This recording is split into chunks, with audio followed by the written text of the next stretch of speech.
Hani yumurtanı nümayiş elə. Koyduk şey yazın bir ya. Təbiətə bax, sən Allah, bura bax. Bu vaxt, ilin bu vaxtı yumurta gətirər. Adamın anası üzərlər. Nətər? İlin bu vaxtı yumurta gətirirlər. Özü bu boyda adam. Adamı üzərlər. Xiyar soyu qavğamın içinə atır.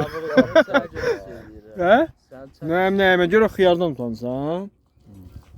Başa videom tut eski yeməcin yeməsin. Atın sikin çək, o da atın sikin çıxırlar. Bak, böyle köyüsün, eyvallah.